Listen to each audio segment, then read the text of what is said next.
वैदिक पर्सपेक्टिव के इस YouTube चैनल को सब्सक्राइब करें, वीडियो को लाइक व शेयर करें। ओम त्वमग्ने पुरुषंसाय वाघते स्पारहम यद्रेकणः परमं वनोसि तत् आध्रस्य चित्प्रमति रुच्यसे पिता प्रपाकं शास्ति प्रदिशो विदुष्टरः। तुम हे अग्नि बहु प्रशंसित ऋत्विज विद्वान के लिए जो स्पृहणी रेकण है, उस परम का सेवन करते हो, याचना करते हो, किसी भली भांति धारण करने वाले की उत्तम बुद्धि कहलाते हो, अपेक्षाकृत अधिक उत्कृष्ट ज्ञान रखने वाले पिता परिपक्व प्रदिशाओं पर प्रशासन करते हो।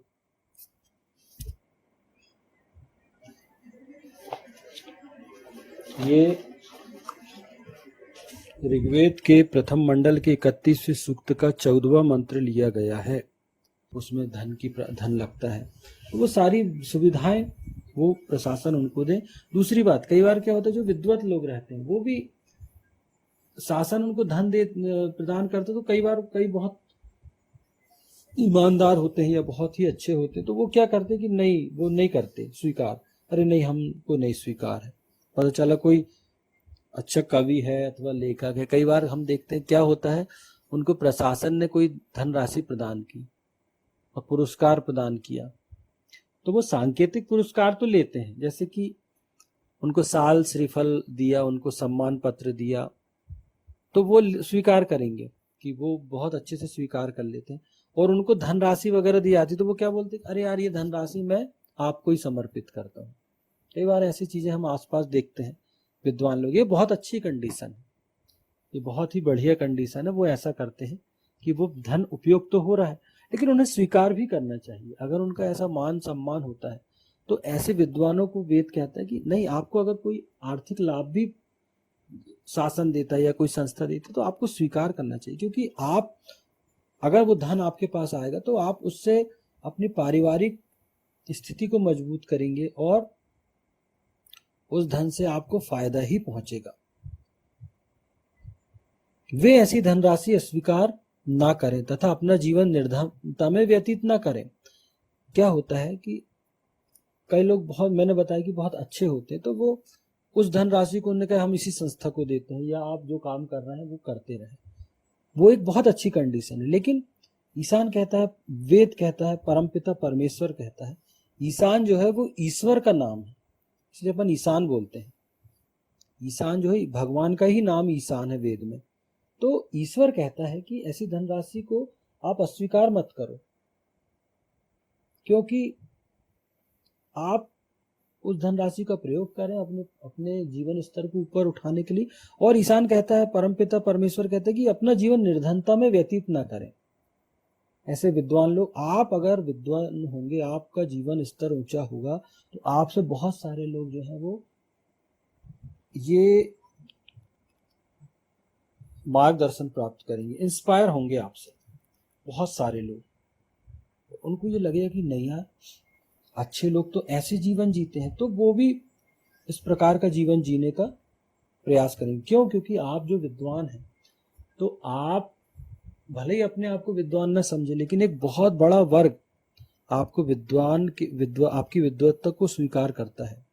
आप उनके आदर्श हैं। जो विद्वान व्यक्ति है, कई लोगों के आदर्श हो जाते हैं, वो पता नहीं होता उनको। कई लोग उनके जैसा बनना चाहते हैं, उनकी जैसी प्रतिभा अपने अंदर लाना चाहते हैं। तो ये है कि आप कई लोगों के आदर्श हैं, तो उसमें अगर आप धनवान होंगे तो वो आपके जैसा भी बनना चाहेंगे, और वो भी कहेंगे कि नहीं यार, हम भी इस क्षेत्र में आज अपनी किस्मत आजमाते हैं या उनके जैसी चीजें करते हैं। क्यों? क्योंकि हम आगे बढ़ेंगे इससे। तो यही चीजें हैं कि निर्धनता में ईशान मना करता है। अतः उनके लिए चाहे जाने योग्य अपेक्षित स्पृहणी रेकण भत्ते अलाउंस की व्यवस्था की जानी चाहिए। अतः उनके लिए चाहे जाने योग्य, हाँ, तो प्रशासन को क्या करना चाहिए कि उनके लिए चाहे जाने योग्य अपेक्षित रेकण, मतलब रेकण जो होता है वो इंक्रीमेंट जैसा होता है, इंक्रीमेंट को रेकड़ कहा जाता है। तो भत्ते हैं, अलाउंस है, ये सब चीजें उनकी व्यवस्था करना चाहिए। समय समय पर उनको भत्ते प्रदान करें। अगर वो कोई काम कर रहे हैं तो उनको कोई ना कोई माध्यम से, प्रशासन क्या करना चाहिए, किसी न किसी माध्यम से एक अच्छी सम्मानी धनराशि उनको प्रदान करते रहे कि भैया आपने ये किया, चलिए हम आपको इंक्रीमेंट देंगे, चलिए हम आपको ये भत्ते देंगे, ये अलाउंस देंगे, आप वहाँ आपको कहीं जाना है तो उसके लिए हम आपको धन देंगे, रहने की खाने की व्यवस्था, और प्रतिदिन आप जो रह रहे हैं तो वो एक ऐसा धन जो आपके काम आए, वो डीए के रूप में, डेली अलाउंस या भत्ते के रूप में हम आपको प्रदान करेंगे। तो ये चीजें ईशान वेद विद्वानों का ऐसा संरक्षण करता है। वैदिक व्यवस्था में हमेशा विद्वानों का संरक्षण होता है। क्यों? क्योंकि ये सृष्टि निरंतर चलती जा रही है और मार्गदर्शन के लिए कोई ना कोई विद्वानों का होना आवश्यक है, तभी तो वो अन्वेषण करेंगे, खोज करेंगे। और जो वर्तमान समय चल रहा है, वहाँ जो लोग जीवन जी रहे हैं उनको किसी न किसी प्रकार से वो प्रोत्साहित करेंगे धन के माध्यम से कि आपको ये करना है, ऐसे जीवन जीना है। तो वो विद्वानों की हमेशा हर समय आवश्यकता होती है। हम प्राचीन काल में देखते हमारे ऋषि महर्षि होते थे, वनों में रहते थे। वनों में क्यों रहते थे? क्यों? क्योंकि वनों में शांति की व्यवस्था होती, शांति होती थी, एकदम घने जंगलों में उनका आश्रम होता था। और वहाँ ऐसा नहीं कि वो अकेले रह रहे हैं, बहुत सारे आश्रमों में बहुत सारे लोग रहते थे उनके साथ, विद्वान लोग रहते थे, ऋषि में उनके सेवक रहते थे, सारे लोग रहते थे। वहाँ रहकर वो अन्वेषण का काम करते थे, खोज करते थे, रिसर्च करते थे। क्यों? क्योंकि वहाँ शांत वातावरण होता था, वो अपने हिसाब से काम कर सकते थे। और उनको जो है, उनको इन सब चीज़ों की जो व्यवस्था थी, उनकी आर्थिक जो व्यवहार है या आर्थिक आवश्यकताओं की जो पूर्ति है, वो राज्य करता था, प्रशासन करता था। प्रशासन जो था, राजा जो होता था, उनका प्रशासन होता था, सारी चीज़ें उनको मुहैया कराई जाती थी। उनका काम ये था कि आप यहाँ रह के सिर्फ अन्वेषण करिए, ताकि आने वाली पीढ़ियों को, उस समाज को बहुत सारी चीज़ें मिल सके। तो ये हमारे यहाँ ऋषि परंपरा रही है। हमारे यहाँ के जो ऋषि महर्षि थे वो एक्चुअल वो विद्वान लोग थे, वो वैज्ञानिक थे, रिसर्चर थे। वो रिसर्च करते थे, अन्वेषण करते थे। उनका एक लैब, आश्रम जो क्या था, आश्रम उनका लैब होता था। वहां पर वो बहुत सारे खोज करते थे। आप देखो, हर वैज्ञानिक, हमारे जितने भी प्राचीन वैज्ञानिक हैं, ऋषि महर्षि हैं, सब वैज्ञानिक थे। वो कुछ ना कुछ करते रहते थे। हम महर्षि भारद्वाज का नाम सुनते हैं, विमान शास्त्र की रचना का लेखन किया उन्होंने बताया कि विमान कैसे बनता है, हवा में उड़ने वाला जो विमान है वो कैसे बनता है। तो अभी बीच में विमान शास्त्र की बहुत चर्चा हुई थी सोशल मीडिया में, इसलिए मैं उनका नाम ले रहा हूँ कि वो ये बताते थे, वो उन्होंने विमान का आविष्कार किया, कैसे कलपुर्जे होंगे, कैसा ईंधन होगा, कैसे वो आकाश में उड़ेगा।